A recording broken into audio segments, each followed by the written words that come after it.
ವಿದ್ಯಾರ್ಥಿಗಳೇ, ಈ ಹಿಂದಿನ ವಿಡಿಯೋದಲ್ಲಿ ನಾವು ಶಿವಾಜಿಯು ಒಂದು ಬಲಿಷ್ಠ ಮರಾಠ ರಾಜ್ಯವನ್ನು ಕಟ್ಟುವುದರ ಬಗ್ಗೆ ನಾವು ತಿಳಿದುಕೊಂಡಿದ್ದೆವು. ಇಂದಿನ ವಿಡಿಯೋದಲ್ಲಿ ಶಿವಾಜಿಯ ಆಡಳಿತ ಪದ್ಧತಿ ಮತ್ತು ಆತನ ಕಾಲದ ಕಂದಾಯ ವ್ಯವಸ್ಥೆ, ಕೇಂದ್ರ ಸರ್ಕಾರ, ಪ್ರಾಂತೀಯ ಸರ್ಕಾರ ಮತ್ತು ಸೈನಿಕ ವ್ಯವಸ್ಥೆ ಹಾಗೂ ನ್ಯಾಯಾಂಗ ಪದ್ಧತಿಯ ಬಗ್ಗೆ ಇಂದಿನ ವಿಡಿಯೋದಲ್ಲಿ ನಾವು ತಿಳಿದುಕೊಳ್ಳೋಣ. ಶಿವಾಜಿಯು ಬಲಿಷ್ಠ ಮರಾಠ ರಾಜ್ಯವನ್ನು ನಿರ್ಮಿಸಿದ್ದಷ್ಟೇ ಅಲ್ಲದೆ ಆತನು ತನ್ನ ಆಡಳಿತವನ್ನು ಸಮರ್ಥ ರೀತಿಯಲ್ಲಿ ಸಂಘಟಿಸಿದನು. ರಾಜನೇ ಸರ್ಕಾರದ ಏಕಮಾತ್ರ ಮುಖ್ಯಸ್ಥನಾಗಿದ್ದನು. ಎಲ್ಲ ಅಧಿಕಾರವು ಶಿವಾಜಿಯಲ್ಲಿಯೇ ಕೇಂದ್ರೀಕೃತವಾಗಿತ್ತು.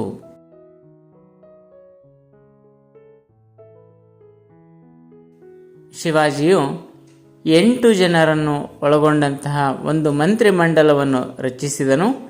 ಈ ಮಂತ್ರಿಮಂಡಲಕ್ಕೆ ಅಷ್ಟಪ್ರಧಾನರು ಎಂದು ಕರೆಯಲಾಗುತ್ತಿತ್ತು.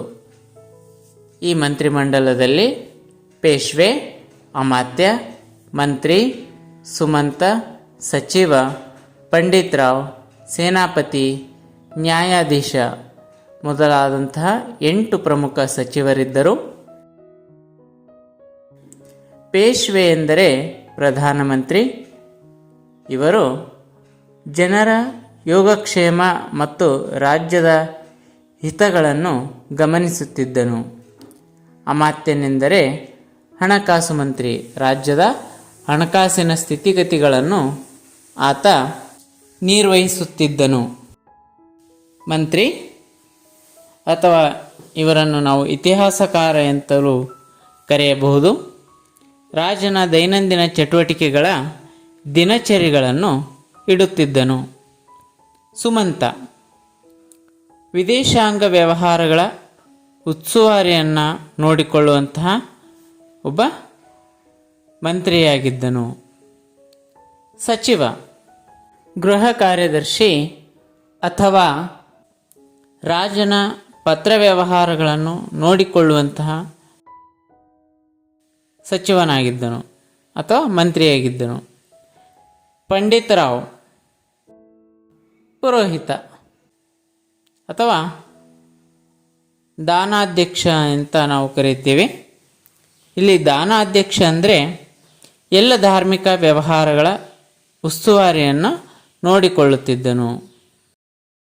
ಸೇನಾಪತಿ ಅಥವಾ ಸರ್ ಇ ನೌಬತ್ ಎಂತಲೂ ಕೂಡ ನಾವು ಕರೆಯುತ್ತೇವೆ. ಈತ ಸಂಪೂರ್ಣ ಸೈನ್ಯದ ಮುಖ್ಯ ದಂಡನಾಯಕನಾಗಿದ್ದನು. ನ್ಯಾಯಾಧೀಶ ಅಥವಾ ಮುಖ್ಯ ನ್ಯಾಯಾಧೀಶ, ಈ ಮಂತ್ರಿಯು ನಾಗರಿಕ ಮತ್ತು ಸೈನಿಕ ನ್ಯಾಯಗಳಿಗೆ ಜವಾಬ್ದಾರಿಯಾಗಿದ್ದು ನ್ಯಾಯ ತೀರ್ಮಾನವನ್ನು ಮಾಡುತ್ತಿದ್ದನು. ಈ 8 ಜನ ಮಂತ್ರಿಗಳಷ್ಟೇ ಅಲ್ಲದೆ ಶಿವಾಜಿಯ ಆಡಳಿತವು 18 ಇಲಾಖೆಗಳಿಂದ ಕೂಡಿದ್ದು ಅವು ಇತರ ವಿವಿಧ ಮಂತ್ರಿಗಳ ಉಸ್ತುವಾರಿಯಲ್ಲಿ ಇದ್ದವು. ಆದರೆ ಅವೆಲ್ಲವುಗಳು ಕೂಡ ಶಿವಾಜಿಯ ಮೇಲ್ವಿಚಾರಣೆ ಮತ್ತು ಮಾರ್ಗದರ್ಶನದಲ್ಲಿ ನಡೆಯುತ್ತಿದ್ದವು.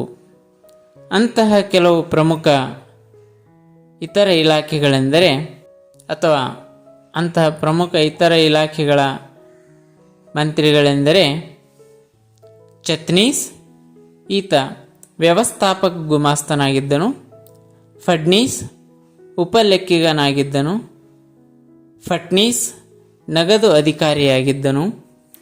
ಸಬ್ನೀಸ್ ಕಚೇರಿಯ ಮೇಲ್ವಿಚಾರಕನಾಗಿದ್ದನು. ಮುಜುಮ್ದಾರ್ ಲೆಕ್ಕಿಗನಾಗಿದ್ದನು. ಖಾರ್ಖಾನೀಸ್ ಸರಕುಗಳ ಮೇಲ್ವಿಚಾರಕನಾಗಿದ್ದನು. ಈ ರೀತಿ ಇತರ ಇಲಾಖೆಗಳಲ್ಲಿ ಕೆಲವು ಮಂತ್ರಿಗಳಿದ್ದು ಆ ಇಲಾಖೆಗಳ ಮಂತ್ರಿಗಳ ಬಗ್ಗೆ ನಾವು ತಿಳಿದುಕೊಂಡೆವು.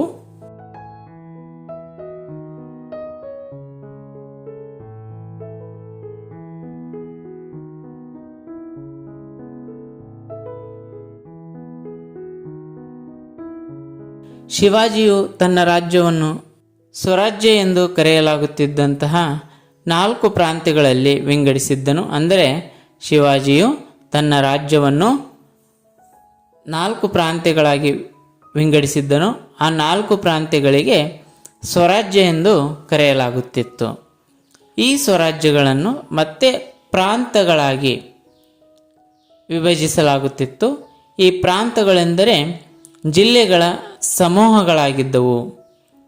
ಈ ಪ್ರಾಂತಗಳ ಮೇಲ್ವಿಚಾರಣೆಯನ್ನು ಸರ್ದೇಶ್ಮುಖ್ ಎಂಬ ರಾಜ್ಯಪಾಲನು ನೋಡಿಕೊಳ್ಳುತ್ತಿದ್ದನು.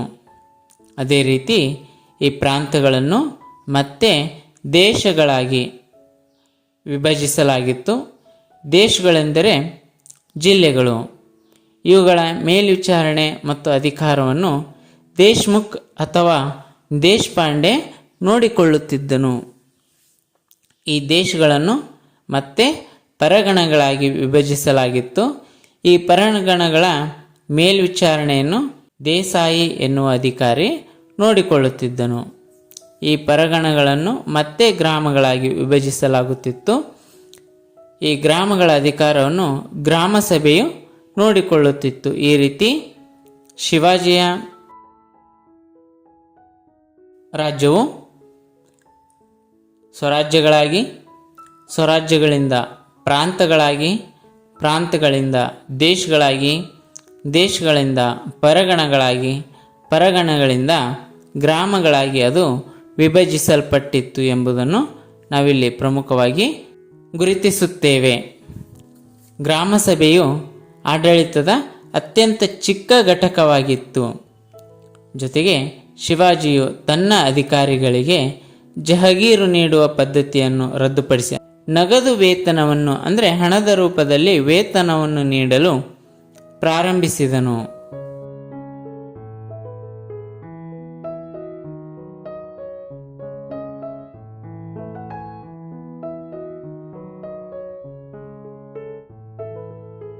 ಶಿವಾಜಿಯ ಕಾಲದ ಕಂದಾಯ ಪದ್ಧತಿಯ ಬಗ್ಗೆ ನಾವು ತಿಳಿದುಕೊಳ್ಳೋದಾದರೆ, ಶಿವಾಜಿಯು ಭೂಮಿಯ ಫಲವತ್ತತೆ ಮತ್ತು ಉತ್ಪನ್ನವನ್ನು ಆಧರಿಸಿ ಭೂಮಿಯನ್ನು ವರ್ಗೀಕರಿಸಲಾಗಿತ್ತು. ಭೂ ಕಂದಾಯವನ್ನು ಆ ಭೂಮಿಯ ಉತ್ಪನ್ನದ 30% ನಿಗದಿಗೊಳಿಸಲಾಗಿತ್ತು. ಆದರೆ ಅದನ್ನು ನಂತರದಲ್ಲಿ ಅಂದರೆ ಕೆಲವು ಸಮಯದ ನಂತರ ಅದನ್ನು 40% ಹೆಚ್ಚಿಸಿದನು. ರೈತರು ಅಥವಾ ಅಲ್ಲಿರುವಂತಹ ಕೃಷಿಕರು ಈ ಒಂದು ಭೂ ಕಂದಾಯವನ್ನು ನಗದು ರೂಪದಲ್ಲಾದರೂ ಸರ್ಕಾರಕ್ಕೆ ನೀಡಬಹುದಾಗಿತ್ತು, ಅಥವಾ ಧಾನ್ಯದ ರೂಪದಲ್ಲಾದರೂ ಕೂಡ ಇದನ್ನು ಶಿವಾಜಿಗೆ ಅಥವಾ ಮರಾಠ ರಾಜ್ಯಕ್ಕೆ ಅವರು ಧಾನ್ಯ ರೂಪದಲ್ಲಾದರೂ ಕೂಡ ಪಾವತಿಸಬಹುದಾಗಿತ್ತು. ಒಂದು ವೇಳೆ ಕ್ಷಾಮ ಅಥವಾ ಬರಗಾಲ ಅಥವಾ ಯಾವುದೇ ರೀತಿಯ ಪ್ರಾಕೃತಿಕ ವಿಕೋಪಗಳು ಸಂಭವಿಸಿದಂಥ ಸಂದರ್ಭದಲ್ಲಿ ಶಿವಾಜಿಯು ಈ ಭೂ ಕಂದಾಯವನ್ನು ಸಂಪೂರ್ಣವಾಗಿ ಮನ್ನಾ ಮಾಡುತ್ತಿದ್ದನು. ಜೊತೆಗೆ ಇದಷ್ಟೇ ಅಲ್ಲದೆ ಚೌತ್ ಮತ್ತು ಸರ್ದೇಶ್ಮುಖಿ ಎನ್ನುವ ಇನ್ನೆರಡು ಪ್ರಮುಖ ತೆರಿಗೆಗಳನ್ನು ಶಿವಾಜಿಯು ವಿಧಿಸಿದ್ದನು. ಇಲ್ಲಿ ಚೌತ್ ಎಂದರೆ ಶಿವಾಜಿಯ ನೇರ ಆಡಳಿತಕ್ಕೆ ಒಳಪಡದಂತಹ ಆತನ ಸಾಮ್ರಾಜ್ಯದ ನೆರೆಯ ಪ್ರದೇಶಗಳು ಸಂಗ್ರಹಿಸಿದಂತಹ ಭೂ ಕಂದಾಯದಲ್ಲಿ 1/4 ಶಿವಾಜಿಗೆ ನೀಡಬೇಕಾಗಿತ್ತು. ಇದನ್ನು ಚೌತ್ ಎಂದು ಕರೆಯುತ್ತೇವೆ. ಇದಕ್ಕೆ ಪ್ರತಿಯಾಗಿ ಶಿವಾಜಿಯು ಅಂತಹ ಪ್ರದೇಶಗಳಿಗೆ ಸೈನಿಕ ರಕ್ಷಣೆಯನ್ನು ನೀಡುತ್ತಿದ್ದನು. ಅಂದರೆ ಶತ್ರುಗಳಿಂದ ಅಂತಹ ಪ್ರದೇಶಗಳ ಮೇಲೆ ದಾಳಿ ಮಾಡಿದಂತಹ ಸಂದರ್ಭದಲ್ಲಿ ಅವರಿಗೆ ರಕ್ಷಣೆಯನ್ನು ನೀಡುತ್ತಿದ್ದನು. ಮತ್ತೊಂದು ತೆರಿಗೆ ಸರ್ದೇಶ್ಮುಖಿ.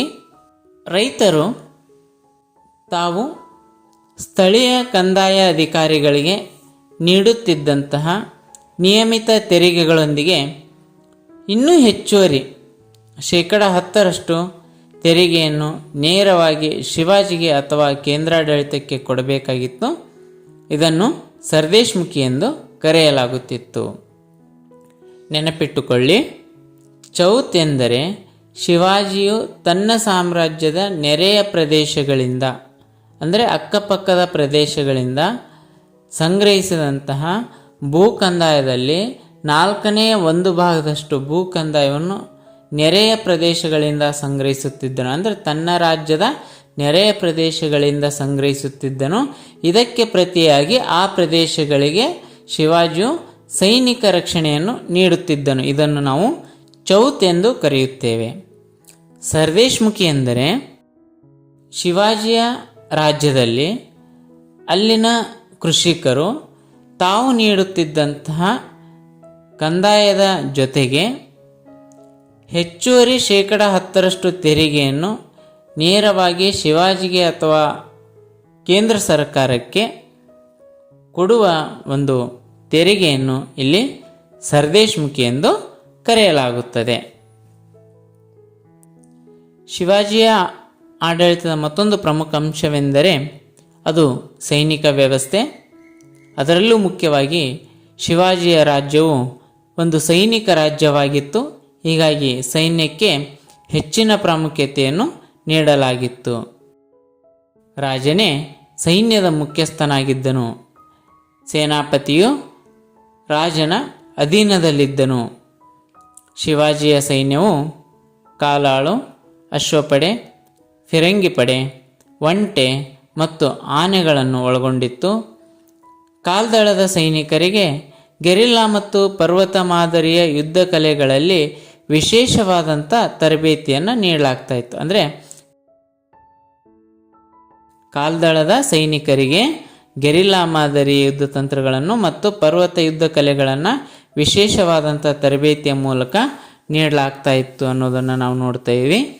ಜೊತೆಗೆ ಯಾವುದೇ ಸೈನಿಕರು ಮಹಿಳೆಯರನ್ನು ಮತ್ತು ವರ್ತಕರನ್ನು, ಬ್ರಾಹ್ಮಣರನ್ನು, ಹಸುಗಳನ್ನು ಮತ್ತು ಕೃಷಿಕರನ್ನು ಕೆಟ್ಟದಾಗಿ ನಡೆಸಿಕೊಳ್ಳುವಂತಿರಲಿಲ್ಲ ಅನ್ನೋದನ್ನು ನಾವಿಲ್ಲಿ ಪ್ರಮುಖವಾಗಿ ಗುರುತಿಸುತ್ತೇವೆ. ಶಿವಾಜಿಯ ಸೈನಿಕ ವ್ಯವಸ್ಥೆಯಲ್ಲಿ ಕಾಲ್ದಳ ಮತ್ತು ಅಶ್ವದಳದಲ್ಲಿ ಪ್ರಮುಖವಾಗಿ ನಾಯಕರು, ಹವಾಲ್ದಾರರು, ಜುಮ್ಲಾದಾರರು, ಹಜಾರಿಗಳು ಮತ್ತು ಇತರ ವಿವಿಧ ಶ್ರೇಣಿಯ ಸೈನಿಕ ಅಧಿಕಾರಿಗಳಿಂದ ಅದು ಕೂಡಿತ್ತು ಅನ್ನೋದನ್ನು ನಾವು ನೋಡ್ತೀವಿ.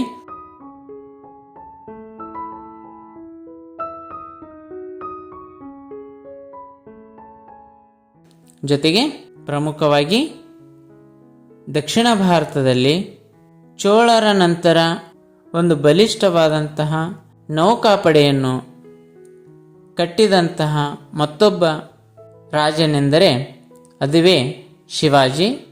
200 ಹಡಗುಗಳನ್ನು ಒಳಗೊಂಡಂತಹ ಒಂದು ಬಲಿಷ್ಠ ನೌಕಾಪಡೆಯನ್ನು ಶಿವಾಜಿಯು ನಿರ್ಮಿಸಿದನು. ಕಾನ್ಹೋಜಿ ಆಂಗ್ರೆ ಮರಾಠರ ಪ್ರಸಿದ್ಧ ಈ ನೌಕಾಪಡೆಯ ನೌಕಾ ದಳಪತಿಯಾಗಿದ್ದನು ಎಂಬುದನ್ನು ನಾವಿಲ್ಲಿ ಪ್ರಮುಖವಾಗಿ ಗುರುತಿಸುತ್ತೇವೆ. ಇನ್ನು ನ್ಯಾಯಾಂಗದ ವಿಚಾರಕ್ಕೆ ಬಂದರೆ ರಾಜನೇ ಸರ್ವೋಚ್ಚ ನ್ಯಾಯಾಧೀಶನಾಗಿದ್ದನು. ಗ್ರಾಮ ಪಂಚಾಯಿತಿಗಳು ನಾಗರಿಕ ಮೊಕದ್ದಮೆಗಳನ್ನು ಮತ್ತು ಜಿಲ್ಲಾಧಿಕಾರಿಗಳು ಹಾಗೂ ರಾಜ್ಯಪಾಲರು ಅಪರಾಧ ಪ್ರಕರಣಗಳನ್ನು ಇತ್ಯರ್ಥಪಡಿಸುತ್ತಿದ್ದರು. ಅಂದರೆ ಸ್ಥಳೀಯ ಗ್ರಾಮ ಪಂಚಾಯಿತಿಗಳು ಸಿವಿಲ್ ಮೊಕದ್ದಮೆಗಳನ್ನು ಅಥವಾ ನಾಗರಿಕ ಸಮಸ್ಯೆಗಳನ್ನು ಅಥವಾ ನಾಗರಿಕ ಮೊಕದ್ದಮೆಗಳನ್ನು ಬಗೆಹರಿಸಿದರೆ ಅಪರಾಧ ಪ್ರಕರಣಗಳನ್ನು ಜಿಲ್ಲಾ ಅಧಿಕಾರಿಗಳು ಅಥವಾ ರಾಜ್ಯಪಾಲರು, ಇಲ್ಲಿ ರಾಜ್ಯಪಾಲರೆಂದರೆ ಸರ್ದೇಶ್ಮುಖಿ ಎಂಬ ಪ್ರಾಂತದ ಮುಖ್ಯಸ್ಥನಾಗಿರಬಹುದು ಅಥವಾ ಜಿಲ್ಲೆಯ ಮುಖ್ಯಸ್ಥರಾದಂತಹ ದೇಶಪಾಂಡೆ ಆಗಿರಬಹುದು. ಇವರು ಆ ಒಂದು ಅಪರಾಧ ಪ್ರಕರಣಗಳನ್ನು ಇತ್ಯರ್ಥಪಡಿಸುತ್ತಿದ್ದರು. ಗ್ರಾಮೀಣ ಪ್ರದೇಶದಲ್ಲಿ ಗ್ರಾಮ ಪಂಚಾಯಿತಿಗಳು ನೀಡುವಂತಹ ಈ ಗ್ರಾಮ ನ್ಯಾಯಾಲಯಗಳ ತೀರ್ಪುಗಳಿಗೆ ರಾಜನ ಮನ್ನಣೆ ಇತ್ತು ಎಂಬುದನ್ನು ನಾವಿಲ್ಲಿ ಪ್ರಮುಖವಾಗಿ ಗುರುತಿಸುತ್ತೇವೆ. ಜೊತೆಗೆ ರಾಜ ಮತ್ತು ನ್ಯಾಯಾಧೀಶರು ಮೇಲ್ಮನವಿಗಳ ಬಗ್ಗೆ ಕೂಡ ಇಲ್ಲಿ ಆಲಿಸುತ್ತಿದ್ದರು. ನ್ಯಾಯಾಧೀಶನು ನಾಗರಿಕ ಮತ್ತು ಸೈನಿಕ ನ್ಯಾಯ ನಿರ್ವಹಣೆಗೆ ಜವಾಬ್ದಾರಿಯಾಗಿದ್ದನು.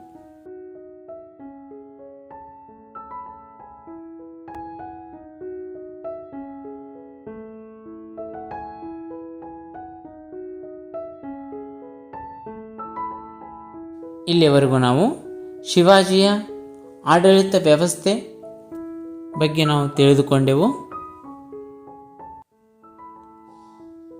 ಮುಂದಿನ ವಿಡಿಯೋದಲ್ಲಿ ಶಿವಾಜಿಯ ಉತ್ತರಾಧಿಕಾರಿಗಳು ಮತ್ತು ಪೇಶ್ವೆಗಳ ಬಗ್ಗೆ ತಿಳಿದುಕೊಳ್ಳೋಣ. ಧನ್ಯವಾದಗಳು.